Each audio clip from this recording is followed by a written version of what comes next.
Good evening, everyone. I am tremendously honored to introduce tonight's lecture, The Library of Alexandria, with Professor Jaremko, Mariusz. My name is Solkem Gambe. I'm the head of the Office of the Arts, and we have embarked into a long-term collaboration with the Islamic Arts Biennale, where we produce different programs for you, including this lecture. A quick introduction of Professor Jaremko bio. Very Renaissance type of individual. He's a professor of bioscience at KAUST, but he has interest spanning a long series of disciplines, including human civilization, economics, military history, and he tries to find common platform for the more profound understanding between people working in science and humanities. And this specific lecture will position us exactly at the intersection of science and art. Enjoy, thank you. Yeah, so thank you, Solkem, for this nice introduction, and I can only add that for the last 6 years I'm really trying to put as much effort as possible to develop some science here with my research group at KAUST, and my spare time I try to dedicate to my passions, and during this presentation I will show you some of my passions and achievements I have during their development. I hope that these results can be regarded as achievements. So, Library of Alexandria, actually, the history of this institution started with these two guys. They were actually not scientists, but practical rulers, sometimes ruthless, even very ruthless, but first of all, they were very practical. And as I mentioned, they were not people of culture, they were not people of science, but very often, great initiatives for culture and science start with political decisions, the same with technological progress. And we are aware that first of these two guys, Philip, modernized Macedonian army and Macedonian state. He developed a thing that came into history and was remembered as Macedonian phalanx, thanks to very long spears called sarises and new tactics of the organization of such rectangle of troops. This huge structure gained incredible mobility and became invincible in the battlefield. The funny thing is that Philip have these ideas. He got these ideas while he was imprisoned as a hostage in the city of Thebes in Greece that had their own supremacy. And later, when he came back to Macedonia after the death of his father Antipas, he used this what he learned from the best strategies of Thebes, Epaminondas. He used the knowledge to develop his own strategy to defeat his main enemies, Thebans, and also after the Battle of Chaeronea, just take all Greeks under the Macedonian rule. So thanks to the discipline, smartness, and new technology, so we see that here the technology first came into the military applications. Like very often we have it in terms of history that first innovations undergo their first test as military applications, unfortunately. Later they very often go for civilian use. And here we see, this is the quotation from the biography of Alexander, authored by Plutarchos, Greek moralist, more moralist than historian, author of many biographies of ancient statesmen, Greek and Roman, presented in pairs. And this quotation is actually, I would say, it's more metaphor that Philip tells to his son that this what I achieved, it's too few for you, you should go further. And we know that Philip was also planning his expedition against Persia, but he wanted to make a sort of political retaliation, at least in theory, for the Greco-Persian wars 150 years earlier, and liberate Ionic Greeks. So those days, these Greeks were living in the nowadays western coast of Anatolia, so territories of western Turkey, and this was his political plan. But as we remembered, he was killed. We don't know. We know by whom, but we don't know for sure who organized this assassination. And Alexander came into power, and as father advised, we can say son did.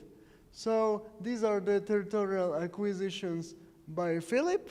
Actually, he united almost entire Greece. Only Crete and Sparta were out of his influence for some time, because later they will succumb to marshals of Alexander. Alexander actually created a great empire, ephemeric, not permanent, but impressive. And in Egypt, he found a city called Alexandria. Actually, he found many of these Alexandrias. The most distant Alexandria he created was in the territory of modern Punjab, so nowadays central Pakistan. But these cities do not last long, because they were mainly garrisons for soldiers to protect the territory and to keep the Macedonian administration for the region. But this Egyptian Alexandria was very lucky, and we know that Alexander died in Babylon, planning his further conquest. That never came true.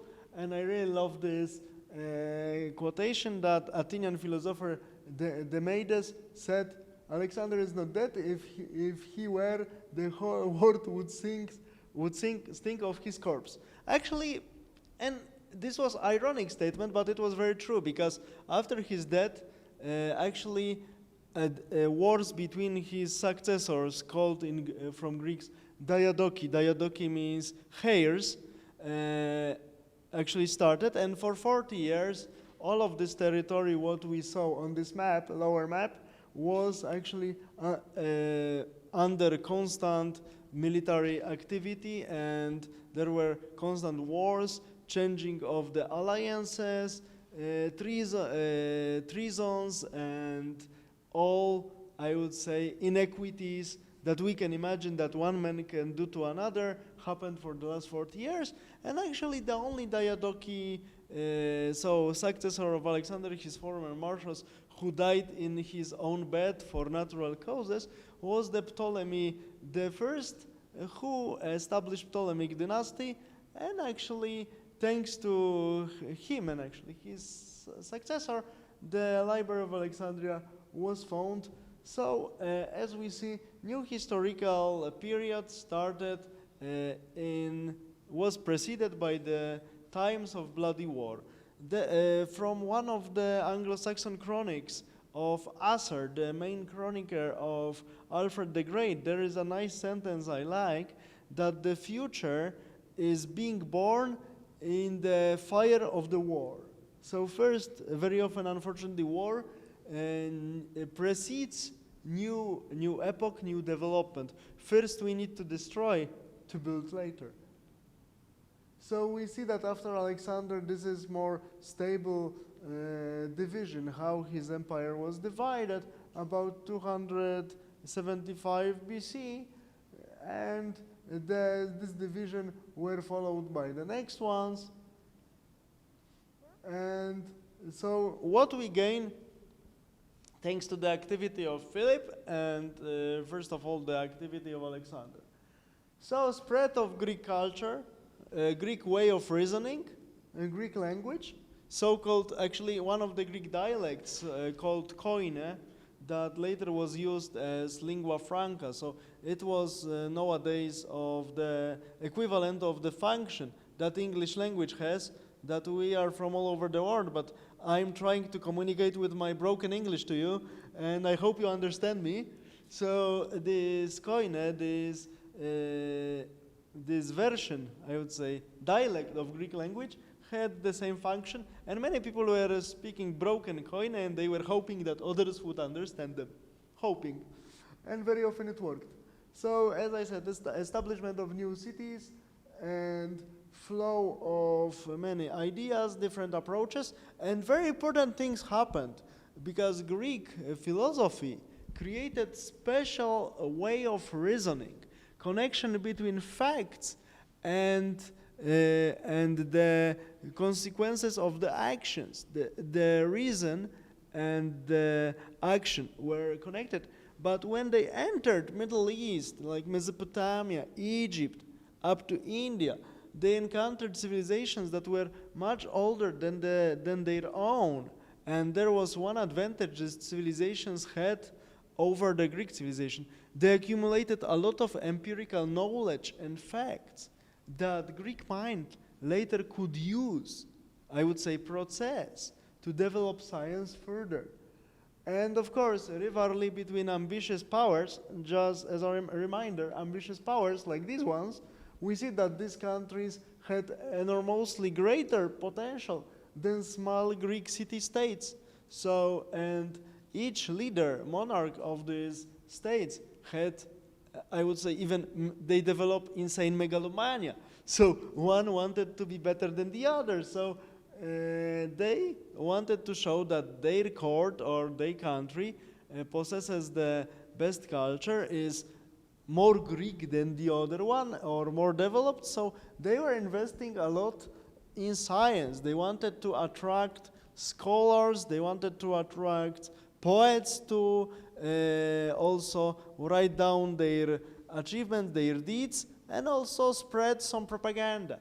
But here I use the word propaganda in its own neutral term, because propaganda comes from the Latin word propagation, which can be translated as propagate some content. It's not pejorative as we think now propaganda after the experience of 20th century of communist or Nazi propaganda. No, I use here the word propaganda in its, I would say, initial virgin meaning, like propagating some information, some knowledge, some value. And of course, this is the Alexandria that survived even till now. We can visit Alexandria when we go to Egypt. This is the same Alexandria. Line codes change a little bit. So we see that in the place where Alexandria was built, actually, there was already Egyptian settlement, and this Egyptian settlement gave the name to Egyptian Alexandria in the original Egyptian language. And close to Alexandria were also two smaller working ports like Canopus and Herakleion. And the funny thing is that now Herakleion is the model example, model site for underwater archaeological excavations that was started at the turn of 1970s and 1980s by Italian archaeological divers, especially at this site. So we see that Alexandria actually city was under the patronage of the Ptolemaic government, and as an administrative unit it had really huge autonomy with respect to other administrative units of Ptolemaic Egypt, and that's why these all conditions allowed this city to develop quite quickly and became quite a powerful center, not only in terms of political meaning, but also because of its cultural and scientific impact on the world. And we see that later ancient Alexandria developed further. This is the city more or less at the times of Rome rule over these territories. So it was a city with at least 500,000 inhabitants, so not so few. And we see that already famous lighthouse on the island of Pharos is there, a museum and library, and many other interesting, I would say, landmarks. Some of them survived, at least partially, like remnants of the Arabs and Byzantine walls. And here we see actually that the founders of museum were these three guys. Actually, the guy in the middle, Demetrios of Phaleron. He was originally Athenian from Athens, And he was like, I would say, wandering philosopher, wandering scholar. And once the Ptolemaic monarchy was settled in Egypt, he decided to serve to the first guy, Ptolemy the First, the Marshal of Alexander the Great. But Demetrius, I think, he was a little bit bored only with literature and organizing some scientific institutions in this country, because he got involved in some court intrigues. And he supported Demetrius, the brother of Ptolemy Philadelphus, as the candidate to be ascended to the throne. Actually, he didn't choose well, because finally Ptolemy became a successor of Ptolemy the First, Ptolemy the Second, and history later is silent about Demetrius. Knowing Oriental practices, bad choice, bad destiny, and poor Demetrius finished his life, but later his actually opponent, Ptolemy II, really hand over the idea from him that one should also collect knowledge, because Demetrius was also educator of Ptolemy II, and he, I would say, inoculated idea in the mind of Ptolemy that books are maybe important. So Ptolemy just introduced some regulations that each traveler who visit Ptolemaic Egypt and has books need to deposit the books to the, let's say, equivalent of the customs office. These books were copied, originals were taken, and only copy was given back to the owner. Yeah. And this was the way how the Library of Alexandria started. You know, that's why I don't borrow my books, because books which are borrowed to someone, in most cases they do not like to come back to the owner. Somehow they don't like to. That's why I don't borrow. Sorry. And this is now some history back, because this is not the first and not the last library of the ancient world, as we will see. First libraries, because people who suffer from the same disease like me, so they are pathological bibliophiles, were in the old period of history, were present. And we see that, for instance, famous library of King Ashurbanipal in Nineveh was also quite impressive. Actually, it was found by French and Danish expedition in 1930s and 1950s. Later I will mention about it. But we have even cases of library from ancient Sumer, and here is the list. Like there are also Elba. Elba was actually the civilization not known till the 1970s, 1980s, that on the territories in the modern Syria, that civilization that was parallel to old Egyptian kingdom was developed. It was discovered in the archaeological site called Elba. That's why it got its name after it, like Elba civilization. And we found many clay tablets, libraries that were preserved, thanks to the fire, surprisingly, from this civilization, Semitic one. And of course, these were mainly some receipts, spells, some, let's say, as German would say, buchhaltery, so I would say accounting and other stuff. But there are also some religious texts, basic chronics, literary text, and some poems. We also observe that we have analogical libraries can be found in the Ugarit archaeological site in Lebanon. This is, I would say, Proto-Phoenician city that we owe alphabet, actually from Ugarit.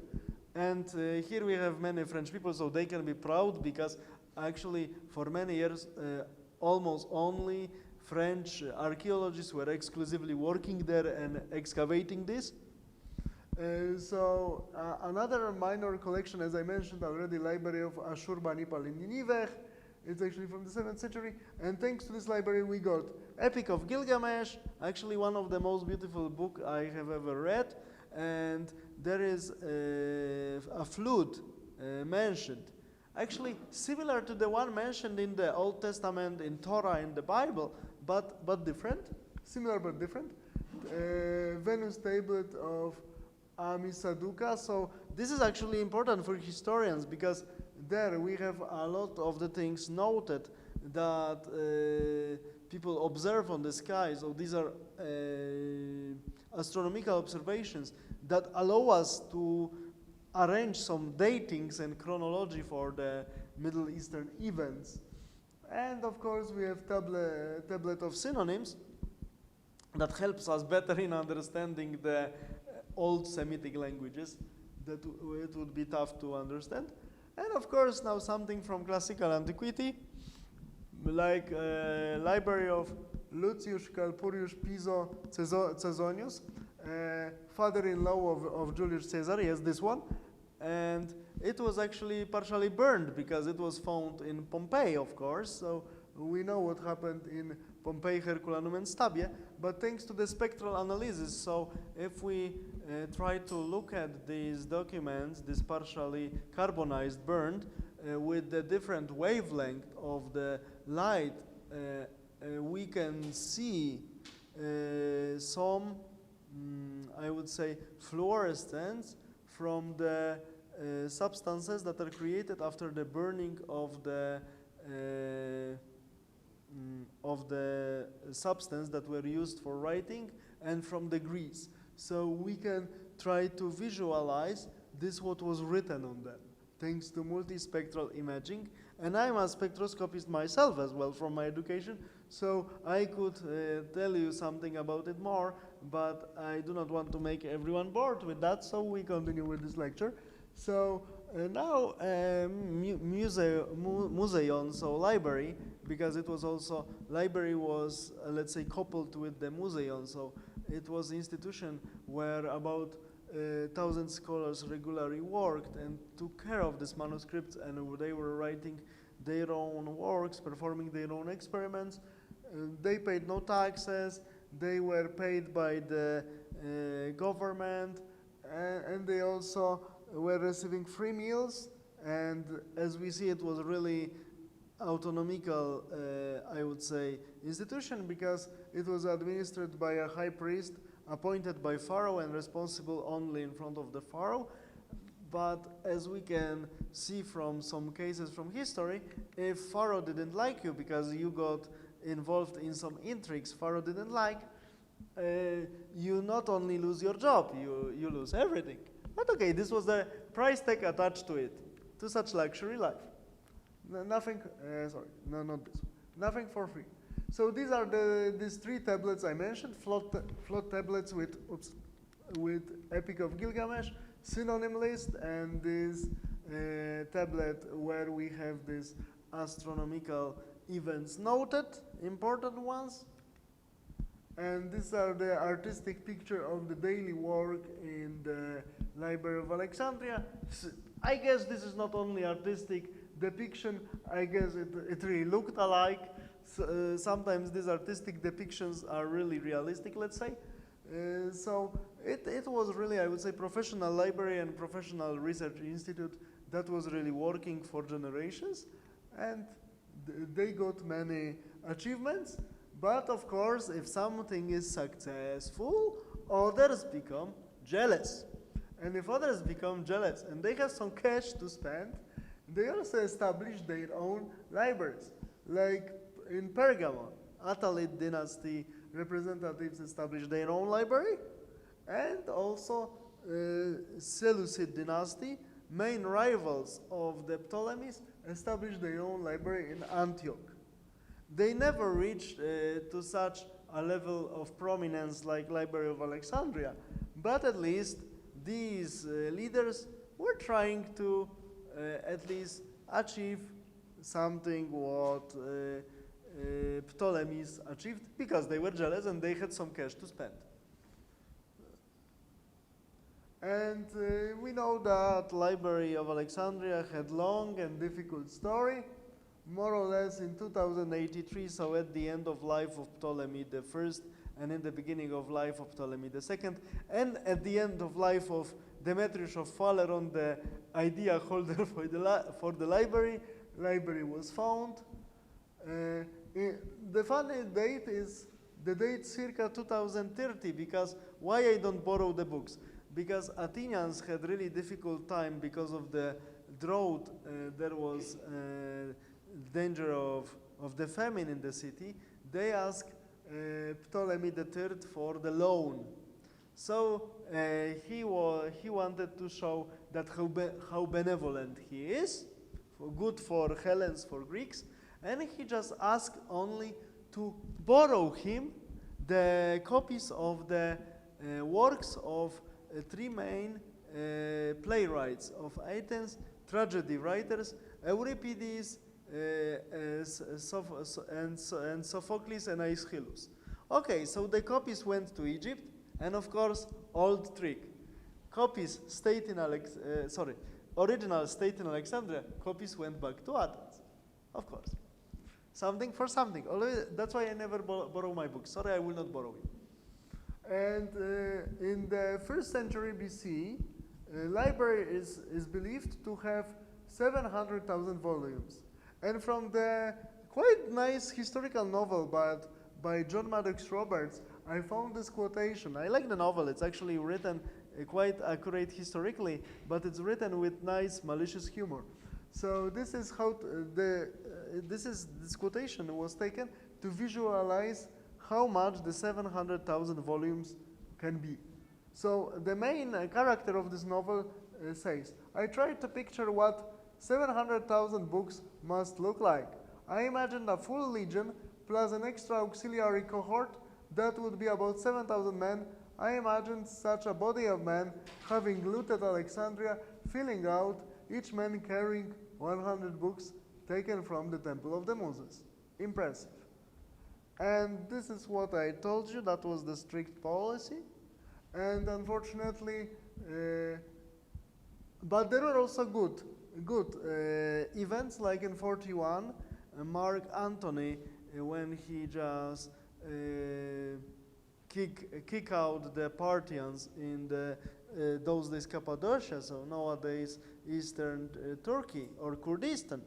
He came back to Pergamon and he looted all Pergamon books and just ceded them to his friend and mistress Cleopatra VII, and Alexandria got such influx of books.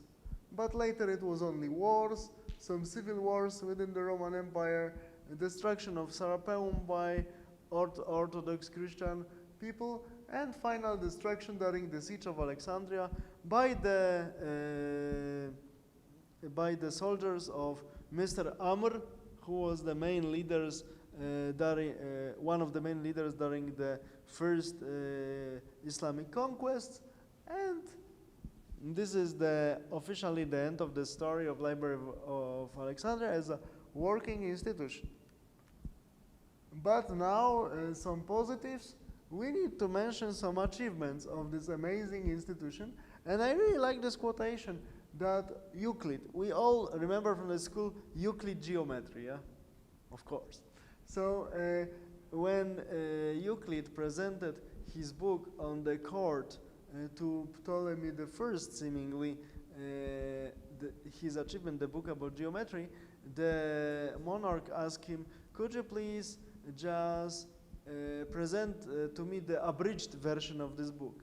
And he was brave enough to reply to his leader and bread giver, there is no royal road to geometry, so only scrupulous, only painful study, long-lasting study will allow you to understand real discipline of knowledge like geometry. It's true. So Eratosthenes, who calculated with amazing accuracy the size of the Earth, Aristarchus of Samos, who put a sun into the center of the solar system, and many others, like Aristratos. They were performing the dissection of the corpse, later again forbidden, but of course they were doing it illegally and so on. Callimachus, the greatest librarian of the ancient world. He also created different ways of making the catalogs of books, arranging them. It's actually, I know in US people are always traumatized by Dewey Decimal System. Callimachus created something analogical for the antiquity, so he is the equivalent of, in modern times, Dewey. So he was the, I would say, perfect librarian. And these are one of the most, I would say, fantastic achievements, like very efficient hoist with as many as 5 pulleys, so they were able to give 5-to-1 mechanical advantage, treadwheel cranes, and many others. Here's the beautiful picture I like, Peter the Bruegel, the imaginary depiction of the construction of Babel Tower, using, of course, the treadwheel crane, the same one actually that were created by the scholars and engineers of Library of Alexandria. And here is the great achievement of Eratosthenes, calculating the size of the earth. So this guy just was very good observer. He noticed that sunrise, when they are just casting the shadow, but they are casting the shadow a little bit different in Alexandria and a little bit different in Syene. Syene is an equivalent of modern day Aswan. So we see that the distance between them is actually almost 800 kilometers. So it's enough to see that the shadow cast by the sun on the standing rod is a little bit different. I mean, there is a difference in angle. And this difference in angle is about 7 degrees. And 7 degrees, Eratosthenes calculated, it's about 1/50 of the entire rotation of the Earth. So if it's 1/50, so he calculated in imaginally well the size, the circumstance of the Earth, about 40,000 kilometers. So it's actually the size or the length of the equator. And the funny thing is, some people discussed, he was not so accurate because what type of stadia he used. So in antiquity, 4 types of stadia were used. Olympic, so Greek; Italian, so from ancient Italy, most likely from Etruscans; Babylonian/Persian; Phoenician/Egyptians. So seemingly we see that with Olympic, so Greek length of stadia, he made about only 10% of mistake in calculation the size of the Earth. So it's incredible.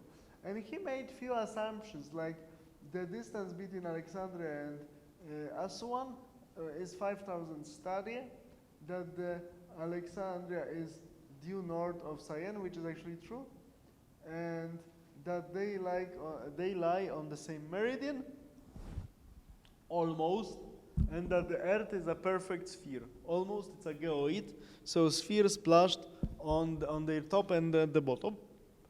And the light rise emanating from the sun are parallel. Actually, for these distances he was operating with, this assumption is true. So now we see that the government of Egypt would like to continue its good tradition. So in 1995 they started the construction of modern Library of Alexandria, which is actually a great library. I haven't visited it, but maybe I will one day, which is actually a great library, not the institute, and it was opened in 2002. And further reading, I can recommend you. This is a very beautiful book of Leon Sprague de Camp, Ancient Engineers, especially for young ones. If you want to make them interested in science and in history, I recommend you this book. More complicated book written by theoretical physicist, but also passionate in history, Mr. Lucio Russo, professor of theoretical physics in Rome, Forgotten Revolution, about the science in Hellenistic period. Great panorama of Hellenistic period by Peter Green, Also by the same Peter Green, a biography of Alexander of Macedon, Nicholas Hammond, biography of Philip of Macedon, a book about Library of Alexandria by Roel MacLeod, and a freshly published book in 2020 by Adrian Goldsworthy, so mainly military history achievements of father and the sons of Philip and Alexander. And now, after this long introduction, because we see nothing comes from nowhere, we come to achievements of Islamic science that started in direct connection with Greek achievements. So Baghdad, we know, still existing Baghdad, the one in Iraq, yes, this Baghdad, was founded officially in 1762, about 12 years after Abbasid expelled, actually liquidated majority of Umayyads. The remnants, remaining Umayyads settled down in Spain, but this is a different story.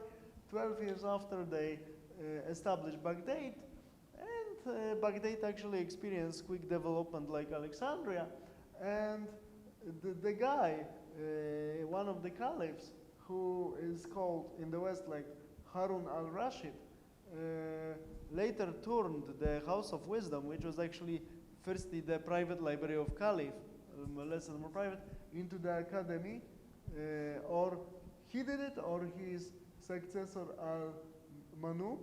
And some historians also see that maybe this library was even started a little bit earlier by Al-Mansur as his private collection of manuscripts and decrees, and it was of course done in connection with Sasanian imperial ideology. Sassanids were the actually ruling family, the dynasty of Persian Empire that was actually crushed down after the battle of Qidiyah in most likely 637 AD, and later, as we know, the last representatives of the Sassanid dynasty on the throne was escaping, and in the territory of Merv was killed by normal workers of the mill, and the remaining representatives of Sassanid dynasty escaped to China and never came back.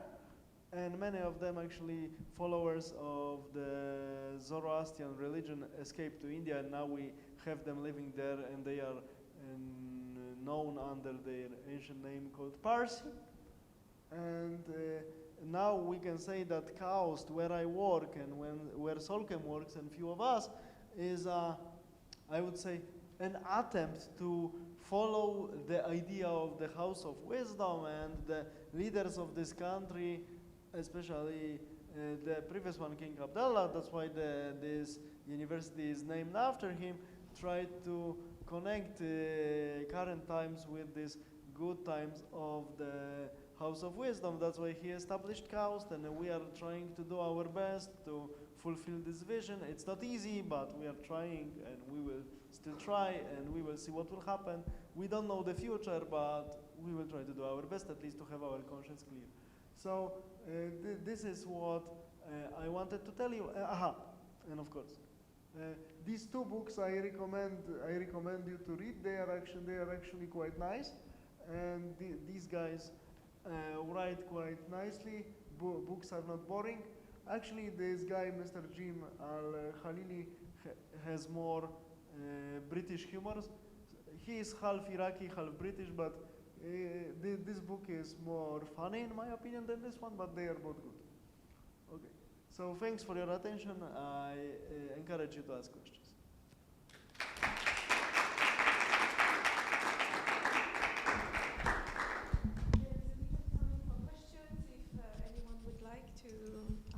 Question or comment, add information?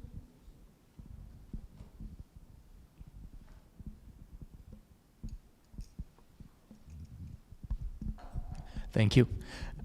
I have a curiosity question since the time you mentioned, like what happened to the books that arrived in Alexandria that were unloaded from the boats, and then they were making copies of them and keeping the original and giving back the copies. Have there been like some examples, or is there any history about that on purpose some books were not copied properly so that there's knowledge on one book, they keep it for themselves, they give back a copy that is missing a few critical information or that is like misleading for competition purpose.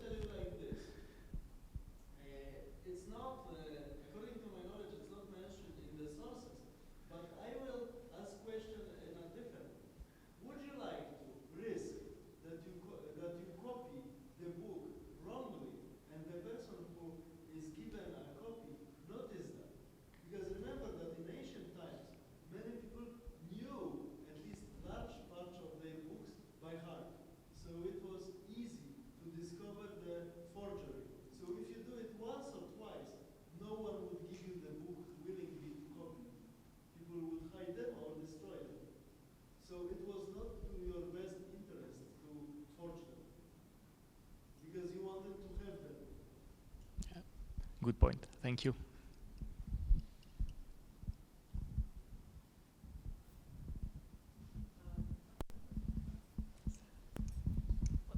Was there no tradition of collecting manuscripts or something like a library prior to the, Alexandria or the pharaohs, the pharaonic civilization was very renowned for, documenting, and they had scribes, and so was there nothing in Egypt that could have also made for a very good collection, as well as the other ones that were mentioned? With Egypt we have one problem. Actually, the same problem is with ancient Chinese civilization. That we cannot be, I would say, confident for 100% that they didn't have the library. But it's easier to preserve clay tablets, even if they are burned. It's easier because then they are hard like stone. Then the papyri, that it's organic product out of the plant, or different material that it's organic. If you have organic material, after some time it will be destroyed, so it will be not preserved. That's why I would say Mesopotamia here is the most happy territory to give us original historical sources due to the fact that they were using clay as material. So here I would say physics and biology is against you in terms of Egypt, despite the fact many Egyptian papyri were preserved because of the dry climate. But for instance, situation for China, when they were using materials obtained out of the skin of animals, organic ones, and we know that majority of territory of China where the civilization was developed is humid, almost nothing is preserved. So a material on which you write down your content is also of crucial importance for historical research. That's why some territories are more privileged than the others. Yeah.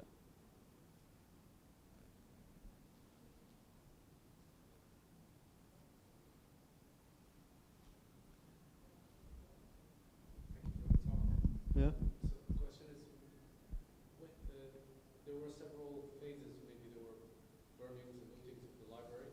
Mm-hmm. What is the biggest one that most people remember? Oh, for the God's sake, the ones that we remember the most, at the best I will come back to this slide, because this is actually also not fair.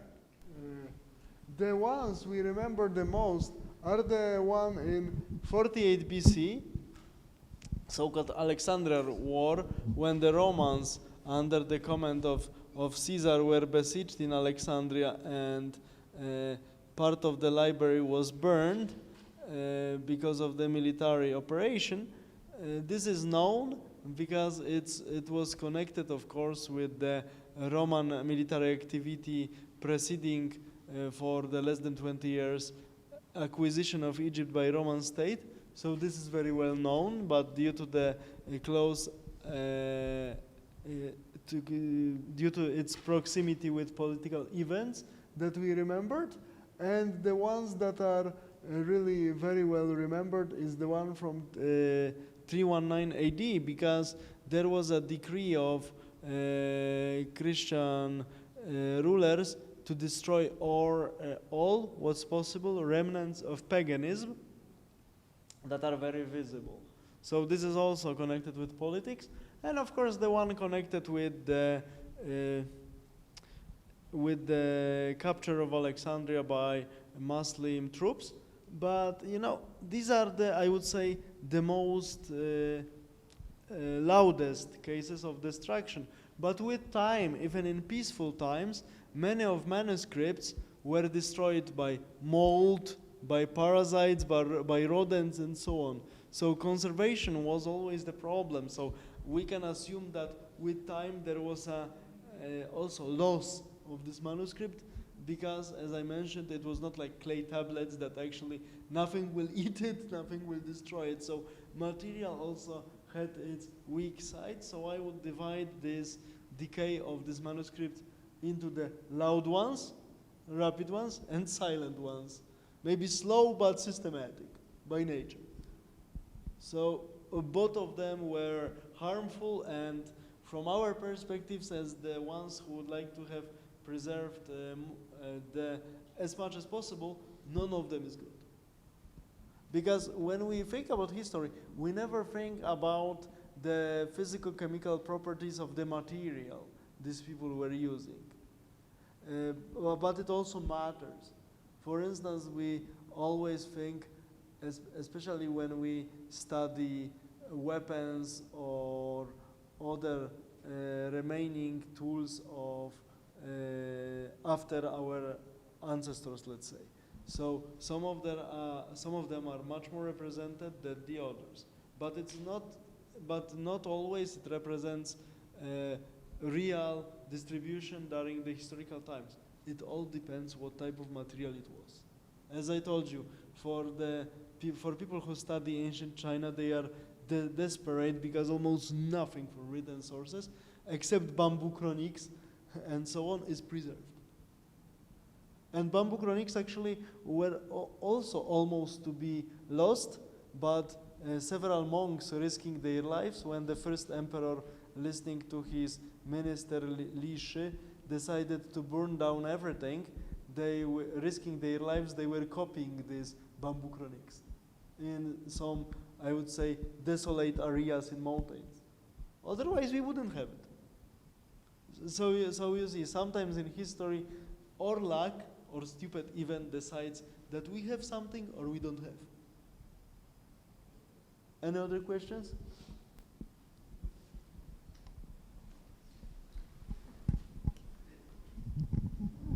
Hi, thank Hi. you. You're welcome. I'm curious to know about how you see the evolution of institutions like libraries. So they used to be centers of inventions or knowledge, but it seems like over time that's not what libraries are more places for documenting maybe, or archiving. So how would you explain that? You know, it's let's say like this. Libraries were needed, are needed, and in my opinion will be needed, but libraries shouldn't be only about accumulating the knowledge, the books, or the content, let's say. It should be also an education place, how to use this content and how to develop it further. When we connect two of these functions for one place, then we have institute, and then it works. It cannot be only like, you know, like antiquaries, like we collect only the things just to collect. No, it should work. People should use it and should, I would say, develop the knowledge. And I do not believe in fully digital libraries, because, you know, it's enough to have serious blackout and no library. so always we should have, I would say, a hard copy. And very often, like, I think some of you know medieval manuscripts, yes? And Germans especially, here we need to prize them, were doing something like, you know what are facsimiles? These are like on the tape, like movie tapes, series of pictures of the documents. and they were preserving these facsimiles. And we know that there was a bombardment of Dresden in the 14th of February 45. Almost all medieval manuscripts there were destroyed. But we have them, their copies now. Why? Because of one of the workers of this museum actually took the facsimiles to his home at the countryside. So in my opinion, this is the function of libraries. Preserve, keep, make copies, even in using different techniques, but also teach people how to use these manuscripts and how to create their own. So this should be the level of development, I think. But then we have institution, not only library. Like university, like institute. This is how I see it. You're welcome.